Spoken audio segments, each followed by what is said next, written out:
चुका था कल, इम्पोर्टेंस ऑफ बिजनेस इन्वायरमेंट एक हो चुका था। ठीक है, क्या पढ़ाए थे, याद है किसी को? एडवांटेज क्या था, मतलब पहला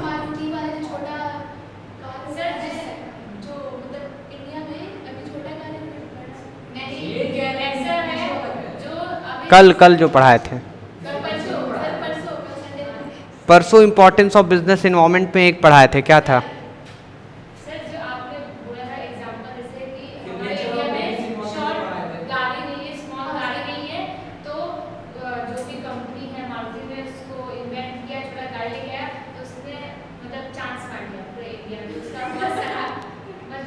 सही बोल रही है, फर्स्ट मूवर एडवांटेज, पहले वो मूव किया, पूरा एडवांटेज ले लिया। सही बोल रही हैं, वो अपॉर्चुनिटी था, अपॉर्चुनिटी था, एक चांस था कि उसको मार लिया जाए, चांस मार लिया। ठीक है, बहुत अच्छा। पर इस टॉपिक का नाम क्या था पूरा? Enable the firm. देख के तो सब बता देगा। हाँ, अब पहले का मत बताइए, कल बता दीजिएगा। Enables the firm to identify opportunities and getting first mover advantage. अच्छा, जो बिजनेस इन्वायरमेंट है ना, बिजनेस इन्वायरमेंट को हम लोग जब पता करते हैं और स्कैन करते हैं, बिजनेस इन्वायरमेंट को जब हम पता करते हैं और स्कैन करते हैं, ठीक है, यहाँ पे रुके इसलिए क्योंकि रेहान का कंसंट्रेशन नहीं है और हम फेस से पकड़ लेते हैं। रेहान, कंसंट्रेशन है आपका यहाँ पे? नहीं है ना? अभी आपके दिमाग में कुछ चल रहा था, और वो क्या चल रहा था वो आप ही जानते हैं। और अभी पूछ देंगे ना अभी हम क्या क्या बोले, तो उनको कुछ नहीं पता है। रेहान अभी क्या बोले बताइए? यही बोले हैं कभी से। ठीक है, स्वाति जी से चेक करते हैं। स्वाति जी क्या बोले बताइए? हाँ, उससे पहले क्या बोले हैं? मारुति बोल रहे थे हम, ये भी कम नहीं है। आप बताइए तो क्या बोले हैं? फर्स्ट मूवर एडवांटेज, हम तो बी वाला सेकेंड। चलिए ठीक है, सेकेंड वाले पे आइए सभी लोग। हाँ, नहीं नहीं, अभी तो हम कुछ और बता रहे थे ना, कि जब हम बिजनेस इन्वायरमेंट करते हैं, ऐसे बोल रहे थे ना, जब बिजनेस इन्वायरमेंट को हम स्कैन करते हैं, बस यही बार बार बोल रहे थे। नहीं है, हाँ, तो रेहान का कंसेप्ट ठीक है। अच्छा, क्या कहते हैं कि डिस्ट्रैक्ट कर रही हैं, बढ़िया है। आपको क्या हुआ है, बहुत उदास है? आपको बोल रहे हैं, सोनम को। अब लग रहा पढ़ने के मूड में आई हैं। अब वो यहाँ पे, अभी यहाँ पे स्टैंड भी लगा लिए, ऐसे करके ऐसे हाथ रखी हैं। चलिए, तो फिर से आपको बता रहे हैं, जो बिजनेस इन्वायरमेंट होता है, जब आप उसको स्कैन करेंगे, स्कैन करने का मतलब कि पता करेंगे, ठीक है, तो आपको पता है दो चीज़ पता चलेगा। एक पता चलेगा थ्रेट। थ्रेट का मतलब क्या होता है? परेशानियाँ। धागा, वो वाला धागा नहीं, थ्रेट। थ्रेट, थ्रेड नहीं पूछ रहे हैं, थ्रेट, परेशानियाँ, दिक्कत, प्रॉब्लम, ठीक है। और एक पता चलता है अपॉर्चुनिटीज़, मौका, ठीक है। क्या पता चलेगा? अपॉर्चुनिटीज़, मौका। या हो सकता है कि थ्रेट पता चले और ये पता चल जाए, जो आपको एग्जाम्पल दिए थे कि हमारे इंडिया में क्या आने वाला है, मतलब एक सिग्नल मिल जाए, एक सिग्नल मिल जाए, एक वार्निंग मिल जाए। जब हम अपने बिजनेस इन्वायरमेंट को स्कैन करते हैं तो हमको एक सिग्नल मिल सकता है, एक वार्निंग मिल सकता है। क्या मिल सकता है? वार्निंग और सिग्नल। अगेन क्या मिल सकता है? वार्निंग। और कब मिल सकता है? जब अपने बिजनेस इन्वायरमेंट को हम स्कैन करेंगे तब। और उसी के साथ साथ एक और चीज़ मिल सकता है, हाँ, जब हम लोग स्कैन करेंगे तो पता चल जाएगा कि क्या परेशानियाँ हैं, थ्रेट, फिर वार्निंग और सिग्नल, ये सभी चीज़ें मिल जाता है पहले से। एग्जाम्पल हम आपको दे चुके हैं, बताएं क्या एग्जाम्पल? क्या कि पता चला था कि एक कंपनी बाहर से आकर इंडिया में कार बनाएगी, और कार बना के सभी को सप्लाई करेगी। उसके आने से पहले आइए वो एग्जाम्पल हम लोग इंग्लिश में पढ़ते हैं।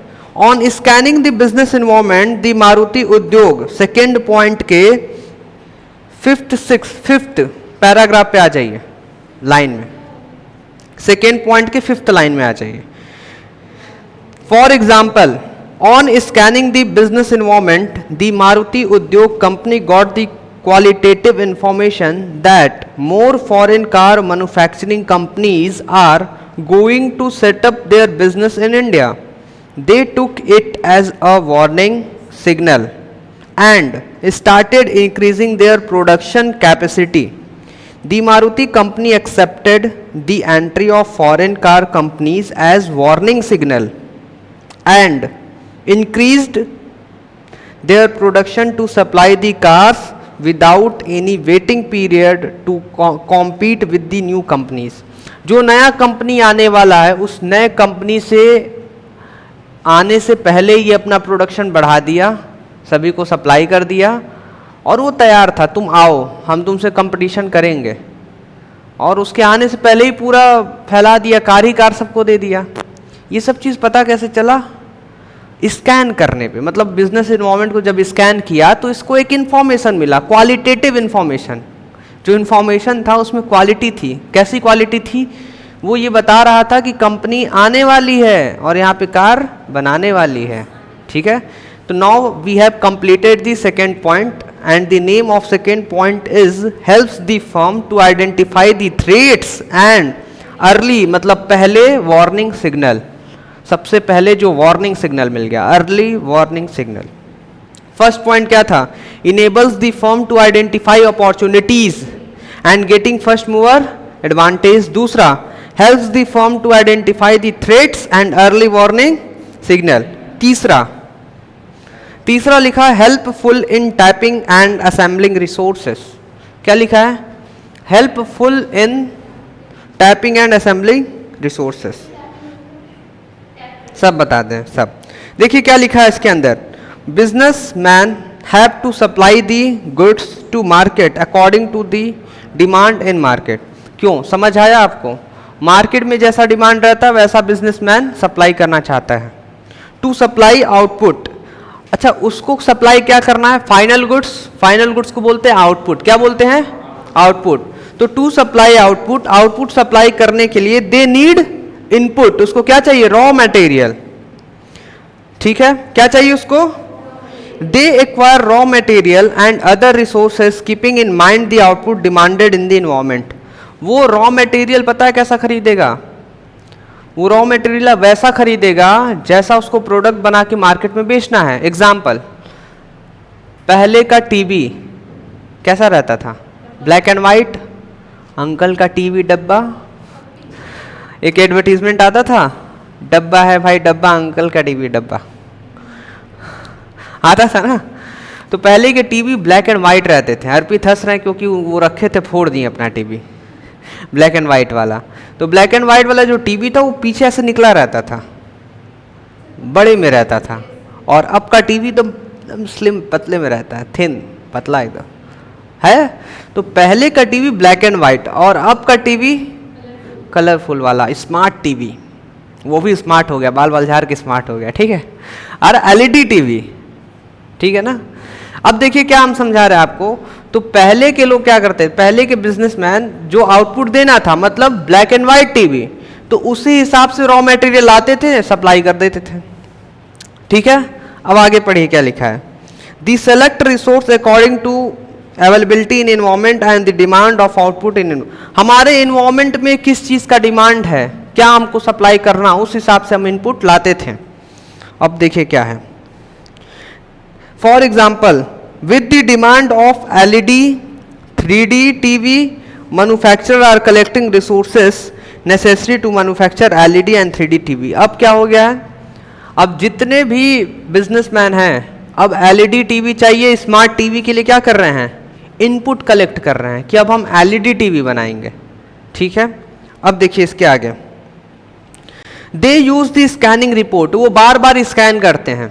क्या करते हैं, स्कैन, और स्कैन करने के बाद उनके पास रिपोर्ट आता है कि रिपोर्ट में क्या है, तो उनको यही पता चलता है। पहले black and white TV use होता था, अब एलईडी टीवी यूज हो रहा है। स्कैन करने में क्या पता चला कि पहले ब्लैक एंड व्हाइट यूज होता था, अब क्या हो रहा है, एलईडी।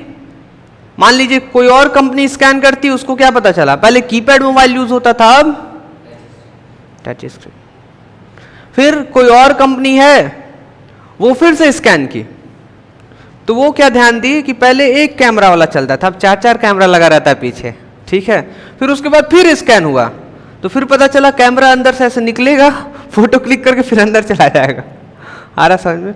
फिर स्कैन हुआ, तो फिर पता चला मोबाइल या फोल्ड करके रख लो भाई, उसको एकदम तोड़ दो मरोड़ दो। देखिए सैमसंग का एडवर्टीजमेंट, ऐसे ऐसे करके फोल्ड करके ऐसे रख लो, स्क्रीन उसका फोल्ड हो जाएगा। सोचिए, स्कैन करते जाइए, आपको नया नया चीज़ पता चल जाएगा। समझ आ रहा है आप सभी को, ठीक है। तो बस वही लिखा है कि ये लोग बार बार स्कैन करते हैं, रिपोर्ट इनको मिलता है, ये लोग चेंजेस लाते हैं, जैसा जैसा चेंजेस होता रहता है टेस्ट में कस्टमर के, ये लोग भी अपना चेंज करते रहते हैं। बट ये जो इंफॉर्मेशन हमको मिलता है बिजनेस इन्वायरमेंट से, ये हमारा हेल्प करता है। It helps in tapping useful resources, मतलब कि कौन सा रिसोर्स हमको लाना है, ठीक है, कौन सा रिसोर्स लाना है और लाकर हमको बनाना है, इसमें ये हेल्प कर देता है। Business enterprises assembles various resources such as finance, machine, raw material, power, water, labour. एक ऑर्गेनाइजेशन को क्या क्या चाहिए, मशीन चाहिए, raw material, power, water, labour, यही सभी चीज़ चाहिए। The organisation have to make policies so that it get the resources. इन लोगों को पॉलिसी बनाना रहता है कि रिसोर्स कैसे कैसे लाना है, और आ गया तो कैसे यूज़ करना है, और कैसे कैसे इसको चेंज करना है, फिर प्रोडक्शन करके फिर दे देना है कंपनी, मतलब वो कस्टमर को दे देना है। अब आपको एक चीज़ बता रहे, ध्यान समझिए। असेंबलिंग का मतलब क्या होता है कि आप रिसोर्स लाकर और सभी को मिलाकर असेंबल कर दिए। आपको एक एग्जांपल दे दे रहे हैं, समझ लीजिए, ठीक है। मोबाइल बनता है, तो मोबाइल का जो ऊपर का जो बॉडी पार्ट है वो अलग जगह से आप मंगाएं, अंदर का जो मेन पार्ट है जिस पे पूरा बटन वटन लगा रहता है, स्क्रीन रहता है, वो आप अलग जगह से मंगाएं, ठीक है। कैमरा अलग से, बैटरी अलग जगह से, उसको पूरा मिलाकर एक नया मोबाइल बना दिए। दिस इज असेंबल, ठीक है। दूसरा एग्जाम्पल, आप, हम जो एग्जाम्पल दे रहे हैं उसको सुन लीजिए, फिर आप दीजिएगा, ठीक है। दूसरा एग्जाम्पल आप ये ले लीजिए कि आप यूपीएस कहीं और से खरीदें, सीपीयू कहीं और से खरीदें, मॉनिटर चाइना से खरीद लिए, ठीक है, स्पीकर कहीं और यूएसए से खरीद लिए, इधर उधर से पूरा खरीद लिए और उसको बनाकर कंप्यूटर बना दिए, सभी को असेंबल कर दिए, ठीक है। समझ में आया? जो आपका यूपीएस था, सीपीयू का वायर आ गया, केबल आ गया, उसमें वायर आ गया, मॉनिटर का आ गया, ठीक है, तो इससे सप्लाई मिल गया, यूपीएस से सप्लाई सीपीयू को मिला, मॉनिटर को मिला, ठीक है। फिर सीपीयू में क्या किए, माउस लगा दिए, माउस काम करने लगा। सीपीयू में क्या किए, CPU is the main part of the computer, फिर सीपीयू में क्या किए, स्पीकर लगा दिए, आवाज़ आने लगा।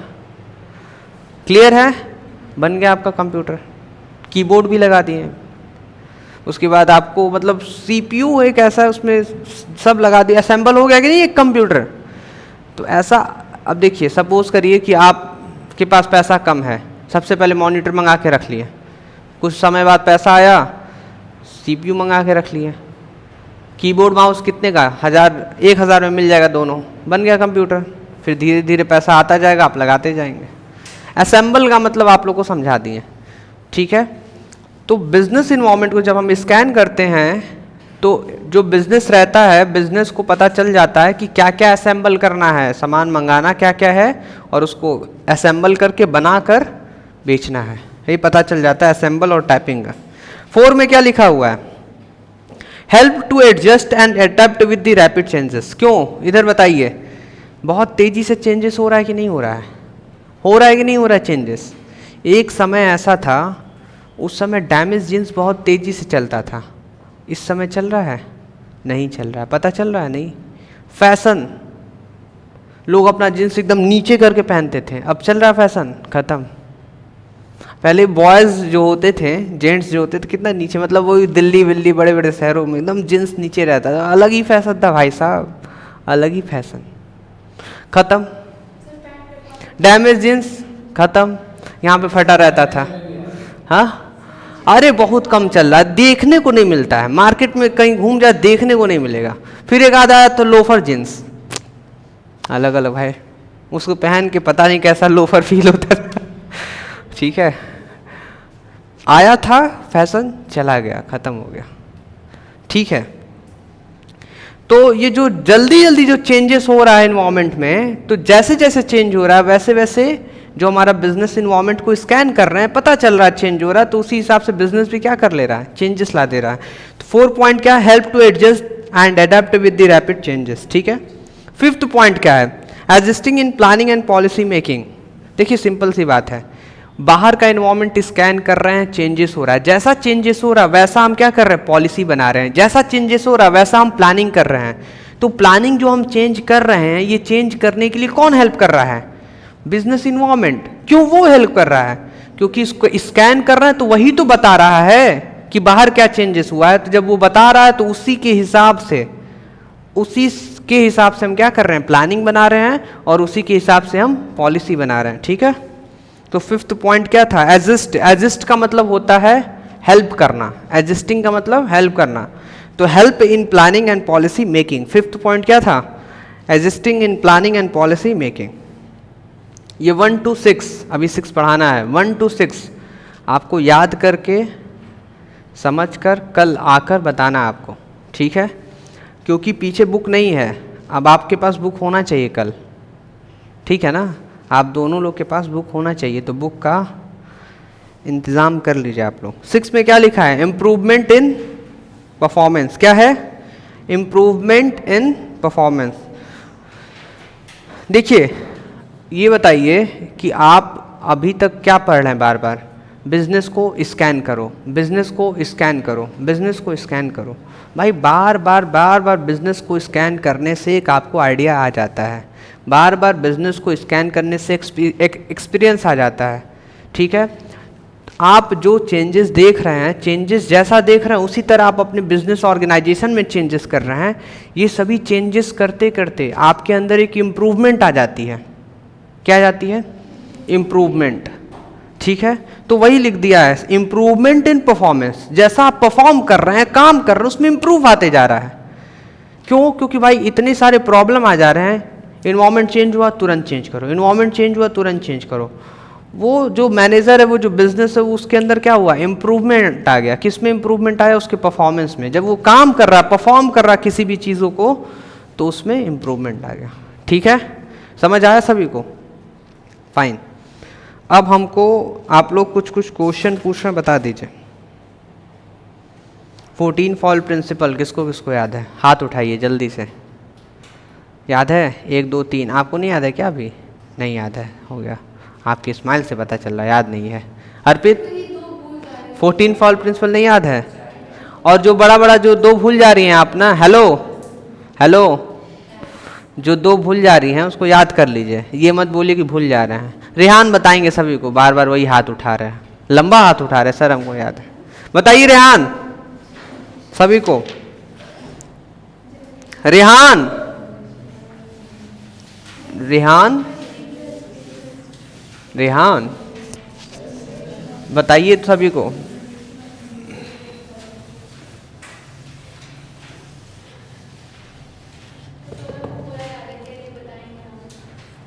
सोनम आपको याद है क्या, पूरा याद है, हाथ उठाई थी आप। ठीक है, देखिए नेक्स्ट हम लोग को पढ़ना डायमेंशन। क्या पढ़ना है, डायमेंशन। अब ध्यान से थोड़ा डायमेंशन, बस आपको 5 मिनट और क्लास लेना, इसके बाद छुट्टी कर देंगे हम आपका। ठीक है, सिर्फ 5 मिनट का क्लास लेंगे, फिर आप छुट्टी कर देंगे, आप एकदम खुश रहिएगा। ठीक है, रेहान अब 1 घंटा बैठेंगे तब यहाँ पे, बाकी सबका छुट्टी हो जाएगा। फाइन, देखिए डायमेंशन ऑफ बिजनेस इन्वायरमेंट में पहला लिखा है इकोनॉमिकल इन्वायरमेंट। कैसा इन्वायरमेंट, इकोनॉमिकल इन्वायरमेंट। ठीक है, कौन सा इकोनॉमिकल इन्वायरमेंट। अब आप कह रहे सर इकोनॉमिकल इन्वायरमेंट का मतलब क्या होता है, कोई बताएगा इकोनॉमिकल इन्वायरमेंट का मतलब क्या होता है? बताइए। जीडीपी सुने आप लोग? जीडीपी, ग्रॉस डोमेस्टिक प्रोडक्ट, क्या होता है बताइए तो। हाँ, कैंसर, क्या होता है जीडीपी? कौन बताएगा, जल्दी बताइए। अच्छा, जीडीपी, जीडीपी आपको नहीं पता, कोई बात नहीं। डिस्पोजेबल इनकम क्या होता है? ये भी नहीं पता होगा।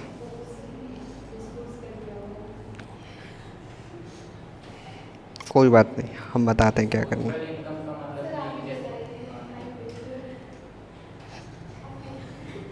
अब ध्यान से समझिए, ये क्या लिखा है? इकोनॉमिक लिखा है, इकोनॉमिकल। तो जब हम बिजनेस इन्वायरमेंट में, ठीक है, बिजनेस इन्वायरमेंट में ऐसा कोई भी चीज़ होता है, बिजनेस इन्वायरमेंट में ऐसा कोई भी चीज़ होता है जो डायरेक्ट अफेक्ट करता है किसको? इकोनॉमिक को। इकोनॉमिक क्या होता है? इंडियन इकोनॉमिक सुने हैं आप लोग? इकोनॉमिक मतलब ये हमारा अर्थव्यवस्था। अर्थव्यवस्था क्या होता है? ये जो हमारा पूरा इंडिया है ना, ये हमारा हुआ इंडियन इकोनॉमी, अर्थव्यवस्था हुआ। हाँ, क्या होता है? ठीक है, अब ध्यान समझिए। तो आप इकोनॉमिक का मतलब समझ गए, अर्थव्यवस्था, ठीक है, मतलब मेरा पूरा इंडिया। अब इस पूरे इंडिया में ऐसा कोई भी चेंजेस आया या ऐसा कोई भी चीज़ हुआ और उससे डायरेक्ट इफेक्ट पड़ रहा किस पे? हमारे इकोनॉमी में, मतलब हमारे इंडियन इकोनॉमी पे, ठीक है, जो डायरेक्ट इफेक्ट पड़ रहा है। जैसे आपको हम बता रहे हैं कि जीएसटी जब लाया गया तो बहुत सारे बिजनेसमैन पे इफेक्ट गया कि नहीं गया? तो ये आपका एक एग्जाम्पल हो गया, किसका? बोलिए, इकोनॉमिकल एनवायरनमेंट का। किसका? इकोनॉमिकल एनवायरनमेंट का, ठीक है। आपको एक और चीज़ बता रहे हैं, डिस्पोजेबल इनकम का मतलब होता है वो पैसा जिसको आप खुद खर्च कर सकते हैं। जैसे एग्जाम्पल, मान लीजिए आपके पास आया 20 लाख रुपया। कितना आया? 20 लाख। ये टोटल 20 लाख रुपया आपका इनकम है। क्या है? इनकम। और इस इनकम में से आप पहले इनकम टैक्स पेमेंट कर दीजिए, ठीक है। तो 20 लाख का इनकम टैक्स जितना भी 20% 30% देना है, आप इनकम टैक्स निकाल के पेमेंट कर दिए, ठीक है। जितना खर्चा वर्चा सब कर दिए, लास्ट में जो आपका इनकम बचा, जो वो इनकम जो आप अपना खर्च कर सकते हैं, उसको बोलेंगे डिस्पोजेबल इनकम। क्या बोलेंगे? मतलब वो आपका ही इनकम है, ना कोई इनकम टैक्स पेमेंट करना है, ना किसी का रेंट देना, कुछ नहीं देना, कोई खर्चा नहीं, वो पूरा पैसा आपका है। आप उसको अकाउंट में रखिए या गंगा जी में डाल दीजिए, ठीक है, या आप उड़ा दीजिए या शेयर में इन्वेस्ट कर दीजिए या बांट दीजिए, ठीक है। आ रहा समझ में? क्लियर है? या बैंक में रख दीजिए या माचिस जलाकर उसमें आग लगा दीजिए। आ रहा समझ में? या जाके रोड पे आप रख दीजिए, आपका भाई, आपका पैसा है। डिस्पोजेबल इनकम, जिसको आप डिस्पोज कर सकते हैं, मतलब खर्च कर सकते हैं। खाना है तो उसको खा जाइए, ठीक है। आ रहा समझ में? पानी में गोल बना के पी लीजिए। आ रहा? तो आप लोग कह रहे हैं सर सब समझ में आ गया। ऐसा कोई भी इफेक्ट जो डायरेक्ट पड़ता हमारी इकोनॉमी पे, ठीक है, उसको क्या कहते हैं? Economical environment. अब आप कह रहे हैं सर जीडीपी, जीडीपी का मतलब समझिए। जीडीपी का मतलब ग्रॉस डोमेस्टिक प्रोडक्ट। हमारे देश में जितना प्रोडक्शन होता है, ठीक है, जितना प्रोडक्शन होता है, उस सारे प्रोडक्शन, जो सारा प्रोडक्शन हुआ है, उस सारे प्रोडक्शन का टोटल वैल्यू, उसको कहते हैं ग्रॉस डोमेस्टिक प्रोडक्ट। हमारे इंडिया में जितना भी प्रोडक्शन हो रहा है, सारे प्रोडक्शन का टोटल वैल्यू जो होता है, जितना ज़्यादा प्रोडक्शन उतना ज़्यादा जीडीपी, जितना ज़्यादा प्रोडक्शन उतना ज़्यादा जीडीपी। समझ में आ रहा है? ठीक है। जीडीपी हमारा बढ़ता है। जीडीपी हम लोग पढ़ेंगे, कब पढ़ेंगे? नेशनल इनकम एक चैप्टर है सर, वो किस सब्जेक्ट में है? माइक्रो इकोनॉमिक्स में है, वो कुछ समय बाद पढ़ेंगे हम लोग, ठीक है। जीडीपी कैसे निकालते हैं वहाँ पे हम लोग सीखा जाएगा। फाइन, समझ में आ गया? ठीक है। तो आपको अभी हम क्या समझाएं? Economical environment. और इसी इकोनॉमिकल एनवायरनमेंट के बाद कौन कौन से हैं बताइए तो आप लोग। दूसरा किसी को याद है? एक मिनट। टेक्नोलॉजिकल, सोशल और लीगल की इलीगल? अच्छा, लीगल और पॉलिटिकल, बस इतना ही है ना? तो 3 4 5, बस 5 ही है। कितना है? 5 है। बैग वैग सब टांग लिया बस। हाँ, जहाँ बोलिए तुरंत उठ के भाग जाएंगे हम लोग, ठीक है, जाइए आप लोग।